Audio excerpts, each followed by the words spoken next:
Some plants are lovely to look at, like roses. Some plants are kind of hideous, like weeds. Some plants sit in the audience at a magic show but pretend to be an ordinary person and help the magician convincingly sell his or her trick. And some plants, well, some are terrifying. Some make the triffids themselves look like nothing but quaint little harmless daisies. But while the triffids are nothing but a work of fiction invented for that one scene in Jumanji, I'm kidding, I know they're originally from the John Wyndham novel, don't yell at me, the horrors we'll show you today are real.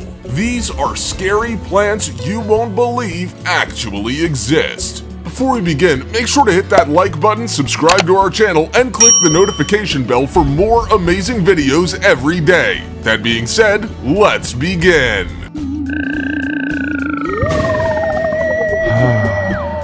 Number 9. Hydnellum pecki. Okay, so this one is technically a mushroom, not a plant, but hey, the line between the two is blurrier than Bigfoot footage, so leave me alone, I'm tired.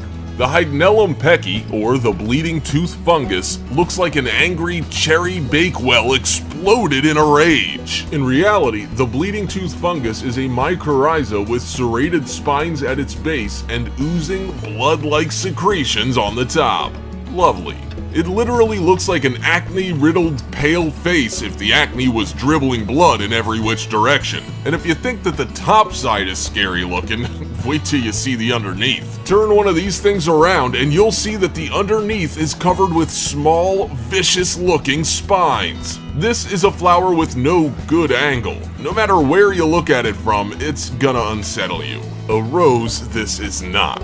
The rather peculiar appearance has caused the bleeding tooth fungus to pick up more nicknames than the Avengers have members, including the Devil's Tooth, Red Juice Tooth, the Bleeding Tooth Fungus, Strawberries and Cream, and the Bleeding Hydnellum.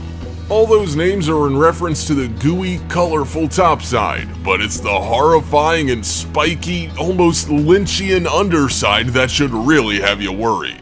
The spines are slender, cylindrical, and tapering, less than 5 millimeters long, and become shorter closer to the cap edge. The spikes are tightly clustered like commuters on an early morning train, with roughly 3 to 6 spikes per square millimeter. Color-wise, they start out blisteringly white, but age to gray or brown. The stem is thick, very short, and often deformed. It becomes bulbous where it penetrates the ground and may root into the soil for several centimeters. Although it may reach up to 5 centimeters or 2 inches in total length and is 1 to 3 centimeters, 0.4 to 1.2 inches wide, only about 0.1 to 1 centimeter or 0 to 0.4 inches appear above ground. A bit like an out-of-control teenager who matures into a seasoned and sensible adult, the Devil's Tooth is relatively harmless later in life, the only terrifying thing about it being its looks. But you'll want to keep your eye out for the young ones. They can do you more harm than walking into a comic book store and loudly yelling, "Watchmen isn't that good!" They are incredibly poisonous, and it's best to avoid touching them at all, or at least until they have matured and mellowed. Best stick to sniffing the daffodils. Number 8.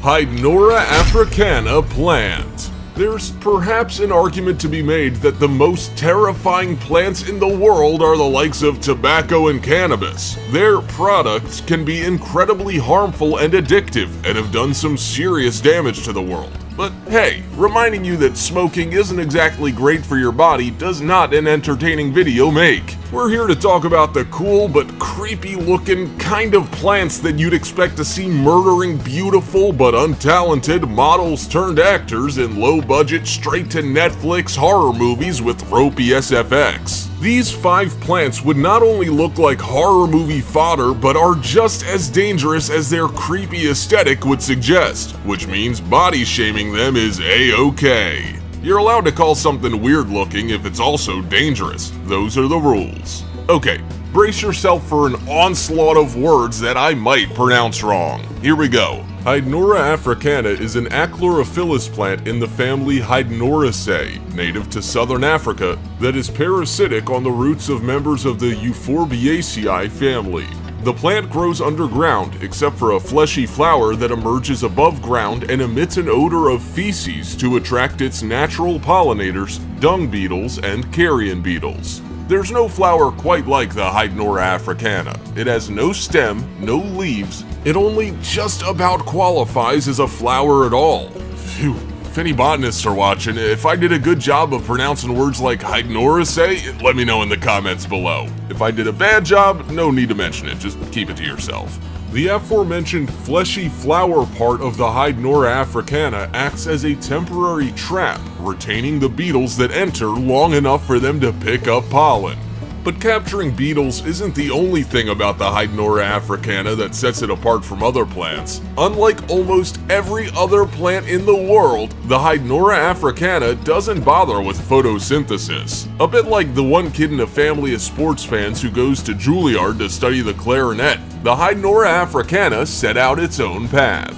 They have their own way of obtaining nutrients, a method that's worryingly similar to the venom suit from Spider-Man. The Hydnora africana latches onto a host plant and, using an enzyme which allows it to dissolve some of the roots of its host, robs it of its nutrients. Hydnora africana attaches to the roots of the host and takes some of the nutrients that it makes from photosynthesis. Simply put, it can't be bothered to make its own food, so it latches onto another plant and steals from them. A bit like that friend who asks to sleep on your couch for a couple of nights but stays there for 6 months eating all your food. And if the thieving unofficial roommate aspect of the Hydnora africana wasn't enough to make you think it may not be the nicest flower out there, it's also famous for its smell. Nothing becomes famous for its smell if it's a good smell. One of the most notable aspects of the Hydnora africana is its incredibly unpleasant and rather intense stench. This strong smell is generated from the osmophores. If you don't know what an osmophore is, don't worry, it's not something from Star Trek. Osmophores are the white, spongy area on the inner surface of the outer part of the flower. Now, flowers are meant to be appealing, right? Isn't that kind of their deal? What's the point in one that stinks? The whole point of the bad smell is to attract the previously mentioned dung beetles. Remember how we mentioned that the Hydnora traps beetles within its fleshy parts? Well, it lures them in with that putrid odor. Beetles love all things foul, and the Hydnora africana uses that to trick the poor things. A bit like luring someone into a trap with the smell of their favorite dinner. It's a mean trick, but nature has never been kind.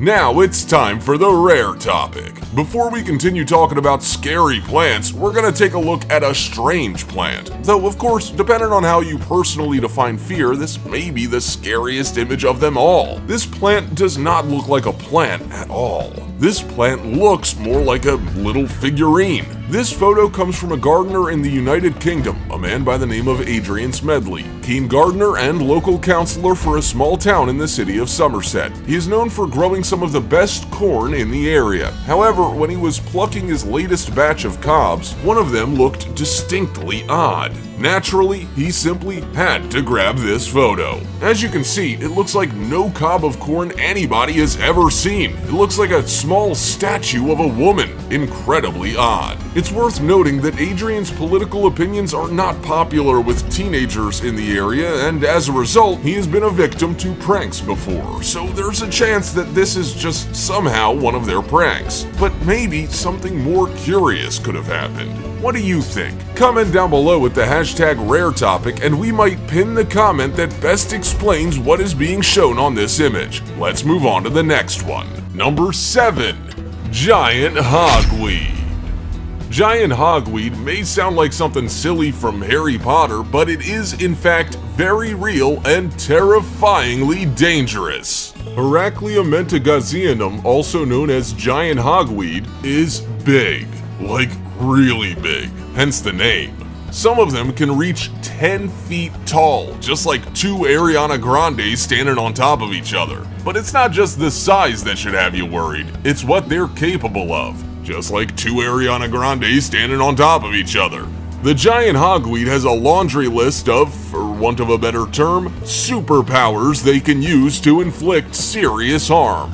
Most notable, the sap of giant hogweed is phototoxic. That is not good news for anyone foolish enough to have been born with skin.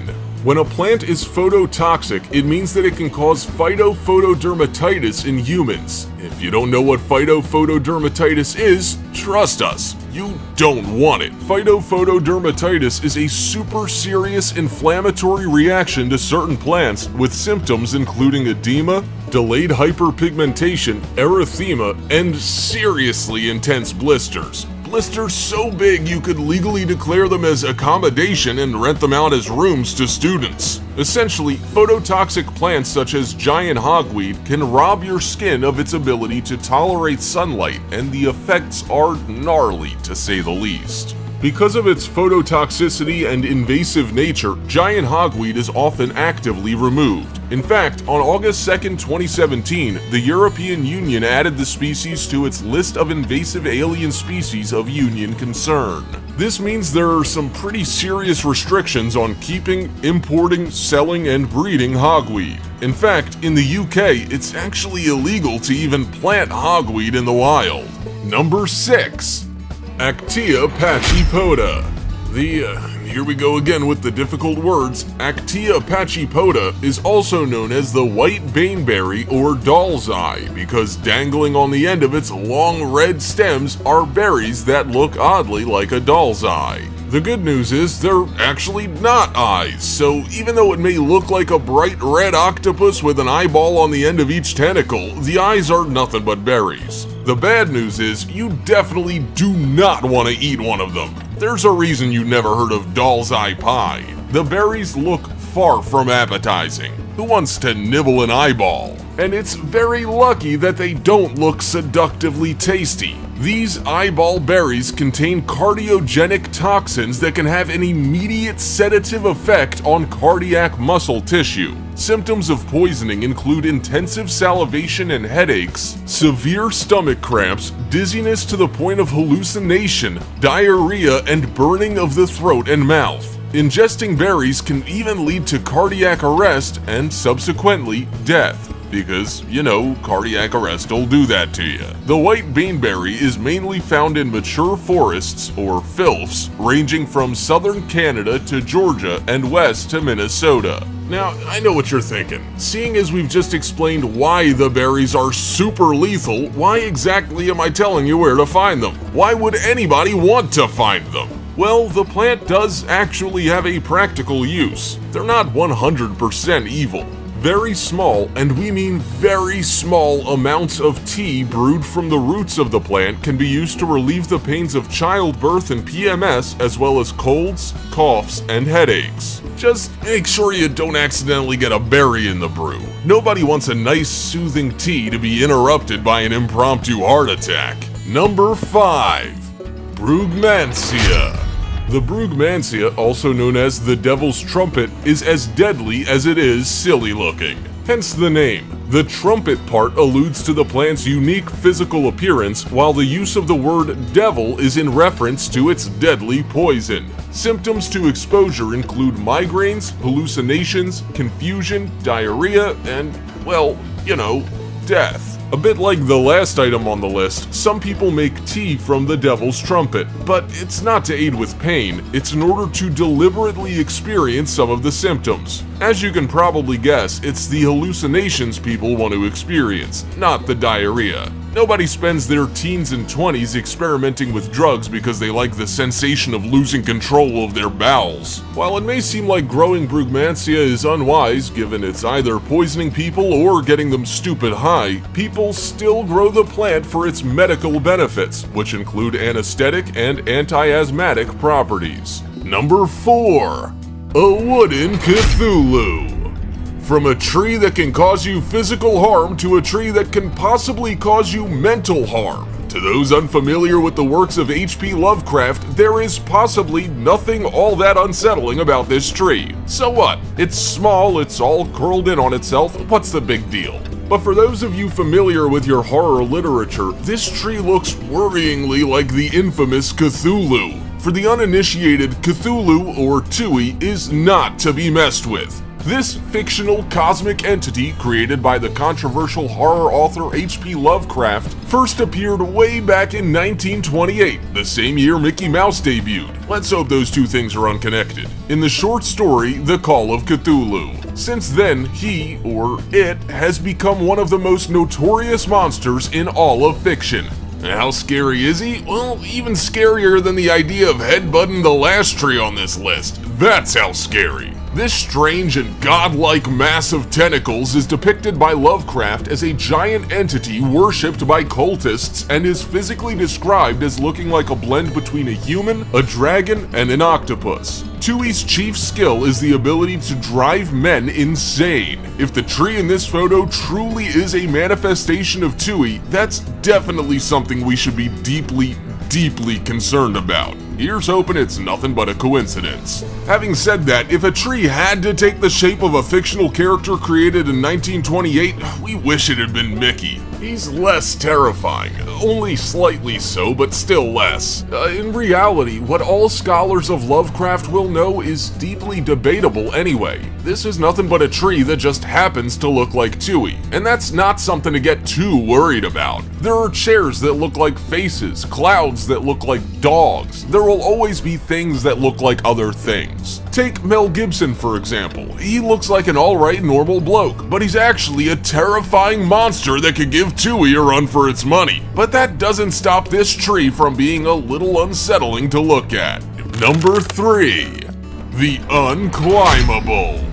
Climbing a tree is an important rite of passage for many adventurous kids. It's a fun and playful pastime for all outdoors types, and a great way to get a good vantage point on the world around you. Merry and Pippin would have had very little to do in the Two Towers if they hadn't climbed up Treebeard. But there are some trees that may be more difficult than most to clamber up. There are some trees that look like they don't want kids to climb them. There are some trees that look like they may have deliberately grown in such a way to prevent such a possibility. Most notably, this spiky nightmare. It's spikier than Sonic the Hedgehog and could cause a tree climber more pain than the new Sonic the Hedgehog movie has caused Sonic the Hedgehog fans. To the best of our research, we couldn't figure out if this was a particular species of tree that happens to be wrapped in nature's answer to barbed wire, or whether this is a one-of-a-kind monstrosity. If you know, be sure to let us know in the comments below. Either way, this is a tree you don't want to climb. Number 2.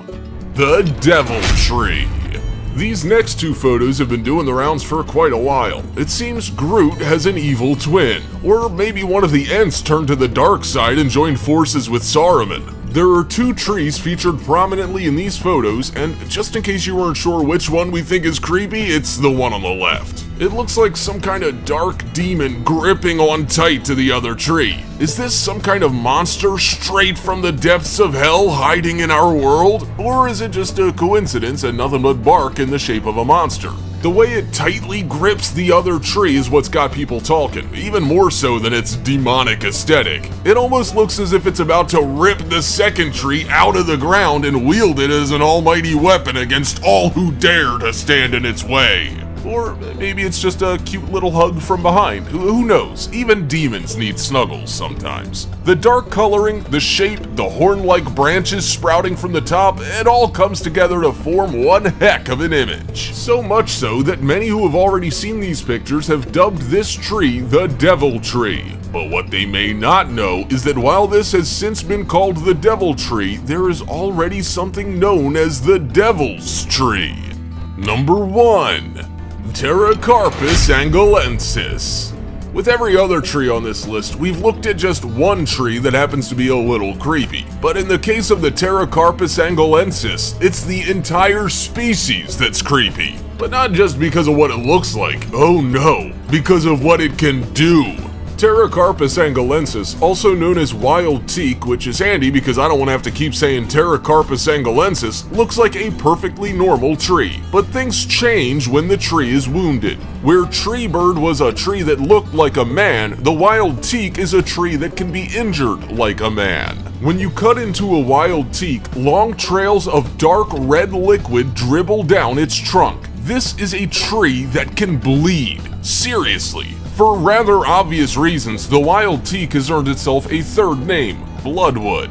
I know, right? Bloodwood. Sounds like the sort of band you loved when you were 14 and going through a tight jeans and eyeliner phase. Tannins cause the dark red color of the sap. Regular plants have parts, leaves, skins, sap, that are about 12 to 20% tannins. Bloodwood has sap that is 77% tannins. You know that claggy sensation you get in your mouth after eating grapes, drinking wine, or swigging a strong mug of tea? That feeling is caused by tannins. Tannins can bind with or precipitate proteins, and scientists think that they form part of the plant's defense mechanism. When an animal bites into the plant, the tannins, which are usually stored in only certain parts of the plant, are let loose. Not only are they supposed to taste bad to animals, but their ability to bind to nutrients like proteins and sometimes carbohydrates and starches reduces the animal's ability to digest its food. The thing is, whilst the tree's bleeding effect may work in deterring animals from biting into it, it's not exactly protected bloodwood from humans. Far from it. The timber is sought after in its native Africa and around the world. Because of the sap's resemblance to blood, it's even become a folk remedy for diseases of the blood. We've always been a strangely morbid bunch. But boring science aside, no offense to any professional tree experts who I'm sure are watching this video in the hopes of learning from people who make YouTube list videos for a living, it makes the tree look like it's bleeding. That's the cool bit. We have no doubt that this must cause some issues for tree surgeons. Trying to explain to the authorities why your chainsaw is covered in what they think is blood must get tricky. Then again, it could provide an actual chainsaw-wielding maniac murderer with a pretty nifty alibi. So, swings and roundabouts.